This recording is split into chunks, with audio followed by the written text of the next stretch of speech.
বন্ধুরা, আজ আমি বিভিন্ন রকম সবজি দিয়ে পাঁচমিশালি ডালের খিচুড়ি রান্না করব। তো আমার কড়াইয়ে তেল গরম হয়ে গিয়েছে। আমি তেলে তেজপাতা দিয়ে 2টা শুকনো মরিচ, ফোড়ন দিয়ে দিব।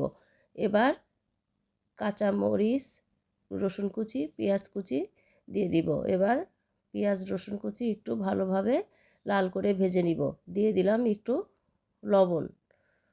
তো এবার ভালো করে ভেজে নিব। এরপর দিয়ে দিব সবজি, সাথে 2টো কাঁচামরিচও দিয়ে দিব। এবার সামান্য একটু লবণ, হলুদ দিয়ে সবজিগুলো ভালো করে ভেজে নিব। আপনারা সবজি আপনাদের ইচ্ছা মতো দিয়ে দিবেন। আমি আলু, বেগুন, মিষ্টি কুমড়া, গাজর, বাঁধাকপি আর একটু পালং শাক দিয়েছি। মানে আমার ঘরে যে সবজিগুলো ছিল সেগুলো আমি ইউজ করেছি। আপনারা চাইলে সিম, ফুলকপি, মটরশুঁটি বিভিন্ন ধরনের সবজি পাওয়া যায়, সব কিছুই দিতে পারেন। এবার আমি চাল ডাল দিয়ে দিব। আমি চাল ডাল প্রায় 30 মিনিটসের মতো ভিজিয়ে রেখেছিলাম। এবার দিয়ে দিলাম একটু লবণ, দিব হলুদ আর একটু দিব মরিচের গুঁড়া। একটু নেড়ে দিব। এরপর আমি দিয়ে দিব হাফ চা চামচ জিরা বাটা, হাফ চা চামচ আদা বাটা। এবার মশলা সহ সবজি, চাল ডাল ভালো করে ভেজে নিব। আমি 1 পটের মতো চাল আর 1.25 পটের মতো ডাল দিয়েছি। আমি এখানে মসুর ডাল, মুগ ডাল, মাছের ডাল, বুটের ডাল, সব ডালই একটু একটু করে দিয়েছি।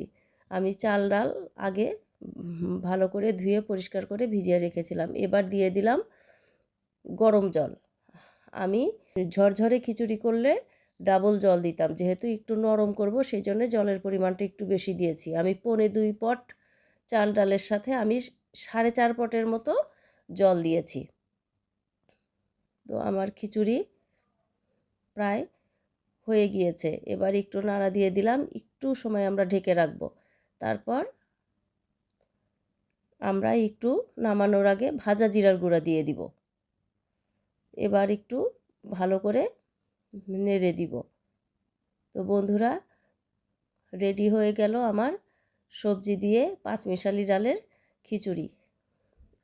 তো সবাই খুব খুব খুব ভালো থাকবেন, সুস্থ থাকবেন। পরবর্তী ভিডিও দেখার আমন্ত্রণ রইল।